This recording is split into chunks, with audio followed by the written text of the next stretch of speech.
بسم اللہ الرحمن الرحیم۔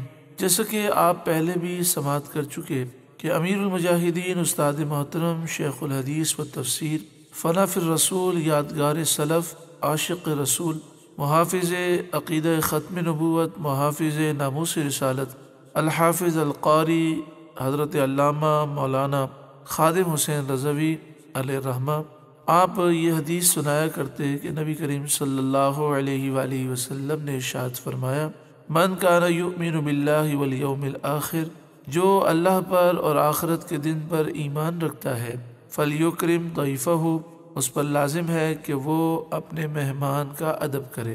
امیر المجاہدین علیہ الرحمہ مہمانوں کا بہت ادب فرماتے، تعظیم فرماتے، تواضع فرماتے۔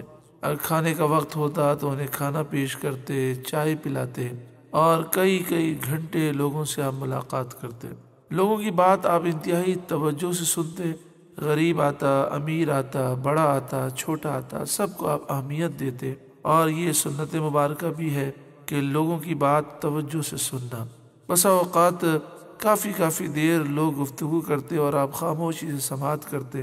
پھر سنت مبارکہ یہ ہے کہ بولنا اس وقت کہ جب لوگ جواب کے منتظر ہوں، تو آپ اس وقت کلام فرماتے جب لوگ اب چاہتے کہ آپ ہمیں جواب ارشاد فرمائیں۔ پھر آپ کا جواب بڑا جامع اور معنی ہوتا، مختصر جملہ فرماتے اور ساری گفتگو کا اس میں خلاصہ موجود ہوتا۔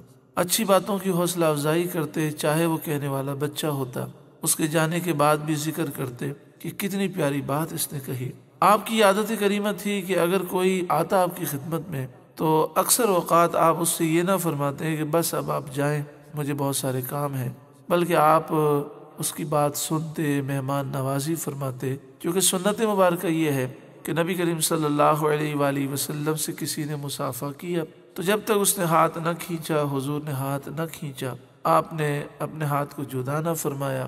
اسی طرح کوئی حضور کی بارگاہ میں حاضر ہوا تو جب تک وہ خود اٹھ کر نہ گیا، حضور نے خود نہ فرمایا کہ اب آپ تشریف لے جائیں۔ تو آپ نبی کریم صلی اللہ علیہ وآلہ وسلم کی ان حدیثوں پر اور سنتوں پر عمل پیرا تھے۔